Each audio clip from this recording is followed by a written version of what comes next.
I'm so grateful because my father gave me music. He gave me the key. He gave me this key. You know, this key to so many things. It's a key to so many things. It's a key to people, to relationships, to career things. It's a key to hearts. It's a key that's so incredible. He gave it to me. And I know that I'm supposed to use it. You know, I know it. And he and my mom both, for whatever I didn't get from them, I got the key from my father and I got the okay from both of them to go ahead and do what I needed to do, you know. And they take my butt to, you know, all state rehearsals and this and that, and, you know, whenever I needed something musically, they were right behind me. So it's like they, you know, it's kind of like saying, hey kid, you know, life's crazy, we're probably not doing all the right things, but here, take this, you're gonna be okay. You know, and I kind of did. Not kind of did, I did. And that's how I survived in many ways, you know. But I always needed to be special. So when I started playing guitar at 5 and I became pretty good at it pretty soon. That guitar didn't leave my side until I got through my teenage years, where I began to develop some kind of self-confidence separate from the instrument.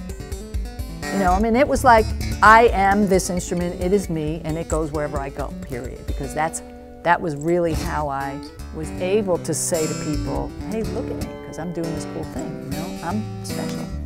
And it worked. But then I had to learn how to be special without the guitar. I can do it now, I'm a big girl, you know, but it's a whole nother thing. And an important thing. A lot of times you're in a venue or you're in a space and you can see the audience and you can feel them and you know they're there. And it's really important for me to feel them in some way. You know, and sometimes you're relying completely on hearing them or getting a sense of the room from your monitor or from, you know, it's a very complex thing what a musician is feeling and hearing and seeing on stage versus what that audience sees. And if I can't connect, if I can't feel like I'm connecting with an audience, it's really hard to maintain this energy, because the energy in me wants to go out in you and say, come with me on this thing. Yo, come on.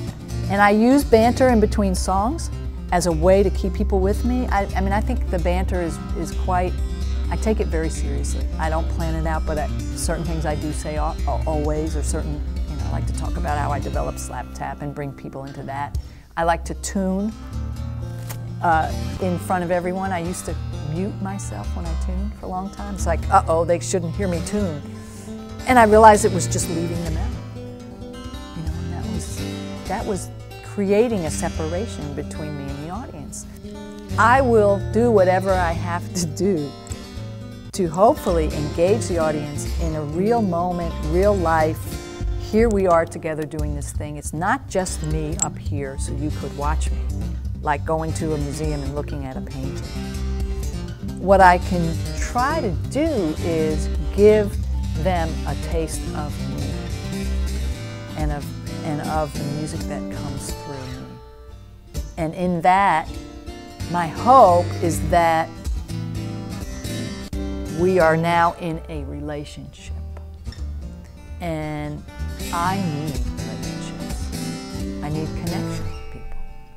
And I mean, it's, when I go through periods, long periods of time, if I'm not performing, yes, I have personal relationships, but there's a greater kind of relationship with an audience where you feel, yes, you feel accepted, you feel appreciated, acknowledged, but there's something about an actual relationship where, hey, I'm performing tonight and you're listening tonight, but we're doing this thing together.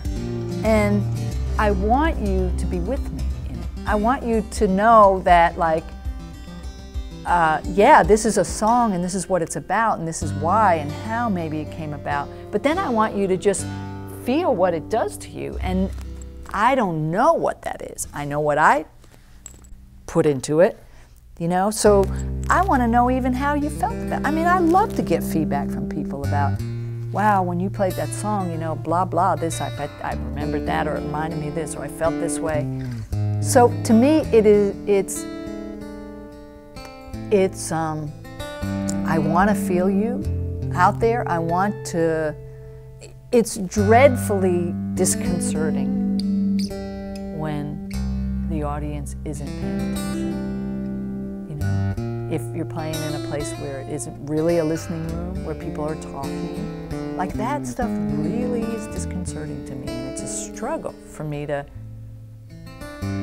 what? Enjoy the gig anyway? Yeah, because I really want you with me on this.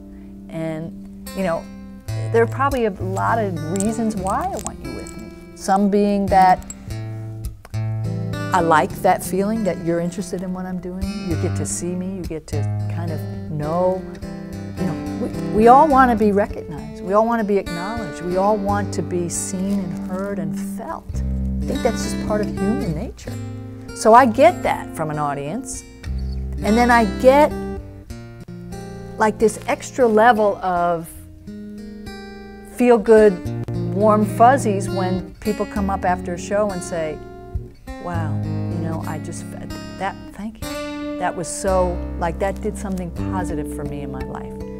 And so there's definitely a part of me that wants to offer something to make your life a little more joyful. I want you to go home with that. I really do. And if you don't, I'm a little disappointed. You know, I want that. I think soul, for me, is I definitely think it's the spirit. You know, it's something that I feel lucky to have coming through me. You know, I can't. That's a whole nother topic. But you know, I feel it coming into me or growing out of me, and I feel it. I think it's in my gut. You know, I think it's kind of a gut thing, and then it moves for me. It goes through the heart, and it comes down my arms, and my hands want to pick up the guitar like you would be dying of thirst and you want some water. My hands, they get this, I don't know how else to say it, but they just get this urge. They want the instrument, they want to move. And, you know, that's to me what soul is. I'm able to bring that thing through that instrument if I'm lucky, and I'm always aspiring to get better at this. If I'm lucky, it comes through my voice. You know what? I remember sitting at the piano at about age 11 or 9, I don't know, somewhere in that window. We had this old piano, always out of tune, but I started playing piano when I was 3, so I was practicing my little books, and I really remember this moment, sitting there, and I must have had some experience watching, you know, some real, I can't remember the experience. I must have seen like a black woman singing somewhere, some major something that just blew my head off. And I thought to my little white self, if only I could bring that, if only I could open my mouth and that would come out. You know, I was 10 or something. And to this day, I want to weep because it doesn't. I don't think it does. I want it to, and I hope it will at some point, you know, but that's soul. And however I can bring it through, I do. You know, it's groove, it's feel. But when somebody is playing with soul, number one, you feel it when you're listening to them or when you're watching them, and they feel it, you know.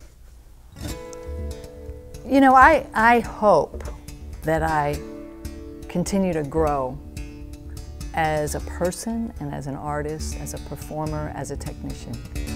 My wish is that I continue to grow so that I can be both Vickies. I can do whatever technical doodads I need to do to express whatever musical thing wants to come through. And a lot of that has to do with kinesthetic feelings, you know, my hands want to do things on the instrument. So I want to grow in that sense, and I want to continue to be able to, that's just what feels good to me, and I think it gives me an opportunity to write music that has something different in it. So I want to continue to grow that technical Vicki, but I really want to bring them both together. You know, I want to write great songs that touch people. And oddly enough, the more I grow as a songwriter, the more I say to myself musically, dumb it down. You know, dumb it down and see what you can do. You know, leave a whole lot of space in your guitar part and see what you can do with your lyrics and your melody. You know, so it's a new way to think about it. You know, there was definitely a period in my life and my career when I had to get that technical stuff together. I needed to make something happen that was going to be really different and really dynamic and really give me a way to kind of get people to listen. You know, because we're all trying to do this thing out here, and there's too many of us and too few people that want to pay for this. So if you want to do this for a living, you have to think about, how am I going to get in the door somewhere? And I use this to get in the door. This is my knock, you know. And once I'm in the door with you, I don't really care about that. I want to give you some good music. I want to write a song that makes you cry. You know, I want you to tell me what memories it sparked in you, you know. Otherwise, to me, it's kind of boring and shallow.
Thank you.